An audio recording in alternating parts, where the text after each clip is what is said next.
भारतीय हॉकी, जिसने हाल के वर्षों में ओलंपिक में लगातार 2 ब्रॉन्ज मेडल जीतकर दुनिया में अपनी पहचान बनाई, आज उसी हॉकी की छवि गंभीर आरोपों के घेरे में है। पूर्व भारतीय महिला हॉकी कप्तान और एशियाई खेलों की पदक विजेता असुंता लकड़ा ने हॉकी इंडिया के महासचिव और हॉकी झारखंड के अध्यक्ष भोलानाथ सिंह पर धमकी देने, दबाव बनाने और शिकायतों को दबाने जैसे गंभीर आरोप लगाए हैं।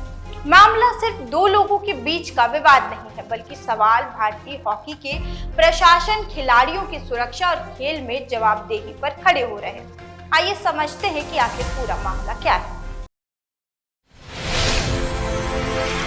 भारतीय महिला हॉकी के पूर्व कप्तान, एशियाई खेलों की पदक विजेता और मौजूदा समय में हॉकी इंडिया की चयनकर्ता असुंता लकड़ा ने ऐसे आरोप लगाए हैं जिन्होंने भारतीय हॉकी में हलचल मचा दी है। असुंता का कहना है कि उन्होंने झारखंड में महिला खिलाड़ियों से जुड़े कथित यौन शोषण और अनियमितताओं के खिलाफ आवाज उठाई, लेकिन शिकायतों की जांच होने की बजाय उन्हें ही डराया और धमकाया जाने लगा। उनका आरोप है कि 9 मई को हॉकी इंडिया के महासचिव और हॉकी झारखंड के अध्यक्ष भोलानाथ सिंह ने उन्हें फोन करके कहा, अपनी औकात में रहो वरना औकात बताना आता है।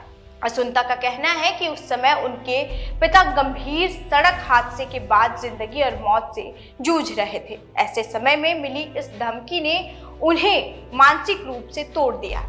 लेकिन यहाँ सबसे बड़ा सवाल उठता है, अगर एक पूर्व भारतीय कप्तान, राष्ट्रीय चयनकर्ता और हॉकी इंडिया की समिति के सदस्य खुद को सुरक्षित महसूस नहीं करा रहे हैं, तो एक जूनियर खिलाड़ी आखिर किस पर भरोसा करेगी।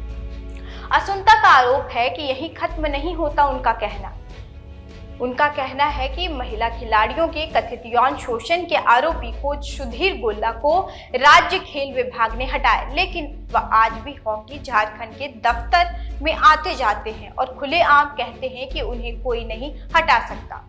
तो सवाल यह है कि अगर किसी कोच के खिलाफ शिकायत के बाद कार्रवाई हुई थी, तो अब वह भी सिस्टम का हिस्सा कैसे बना हुआ है? क्या कार्रवाई सिर्फ कागजों तक सीमित रह गई है? असुंता का यह भी दावा है कि उन्हें बदनाम करने की कोशिश की गई है और खिलाड़ियों को उनके खिलाफ शिकायत करने के लिए प्रभावित किया गया। उन्होंने पूरे मामले की शिकायत झारखंड के खेल मंत्री और मुख्यमंत्री कार्यालय को भी लिखित रूप से दे दी है। इतना ही नहीं, 30 से ज्यादा राष्ट्रीय और अंतर्राष्ट्रीय खिलाड़ियों ने उनके समर्थन में हस्ताक्षर भी किए हैं। यहाँ एक और बड़ा सवाल उठता है कि अगर 30 से ज्यादा खिलाड़ी किसी शिकायत के समर्थन में खड़े हैं, तो क्या यह सिर्फ व्यक्तिगत विवाद माना जाएगा या फिर सिस्टम में कहीं गहरी समस्या है? दूसरी तरफ भोलानाथ सिंह ने सभी आरोपों को सिरे से खारिज कर दिया है। उनका कहना है कि ऐसी कोई घटना हुई ही नहीं है। लेकिन इस मामले में नया मोड़ तब लिया जब हॉकी इंडिया की उपाध्यक्ष असीमा अली भी खुलकर सामने आ गई। असीमा अली का दावा है कि उन्होंने कार्यकारी बोर्ड की बैठक में इन शिकायतों पर सवाल उठाए थे, लेकिन शिकायतों की जानकारी बोर्ड से छिपाई गई। इतना ही नहीं, उन्होंने आरोप लगाया कि सवाल पूछने पर उनके साथ भी दुर्व्यवहार किया गया।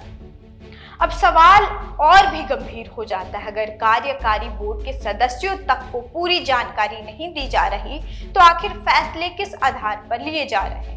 क्या हॉकी इंडिया के भीतर पारदर्शिता की कमी है? दरअसल यह पहला मामला नहीं है। पिछले कुछ महीनों में भारतीय हॉकी कई विवादों में रही।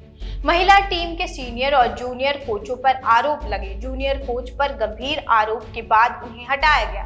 कुछ खिलाड़ियों पर अनुशासनहीनता, ड्रग्स और कॉल गर्ल्स बुलाने जैसे आरोप भी सामने आए। इन मामलों में जांच और कार्रवाई की बातें जरूर हुई, लेकिन कई मामलों में आज तक की स्थिति साफ नहीं हो सकी। तो अब सबसे बड़ा सवाल है, क्या भारतीय हॉकी में शिकायतें दबाई जा रही हैं?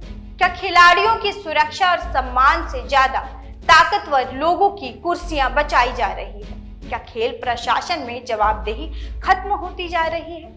और सबसे अहम, जब भारत भविष्य के बड़े अंतर्राष्ट्रीय खेल आयोजनों की तैयारी कर रहा है, तब क्या ऐसे विवाद देश की खेल व्यवस्था की छवि को नुकसान नहीं पहुंचाएंगे? फिलहाल एक तरफ पूर्व कप्तान के गंभीर आरोप है, दूसरी तरफ महासचिव का साफ इनकार। सच्चाई क्या है? यह निष्पक्ष जांच के बाद ही सामने आएगी। लेकिन जब आरोप देश की एक पूर्व कप्तान, राष्ट्रीय चयनकर्ता और हॉकी इंडिया की उपाध्यक्ष जैसे जिम्मेदार लोगों की तरफ से लगाए जा रहे हैं, तो क्या सिर्फ इनकार काफी है?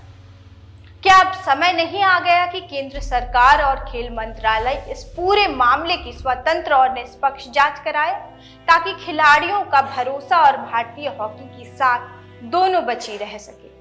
आपको क्या लगता है? हमें कमेंट में जरूर बताएं और ऐसे ही खबरों के लिए हमारे साथ बने रहे स्वराज पोस्ट पर। धन्यवाद।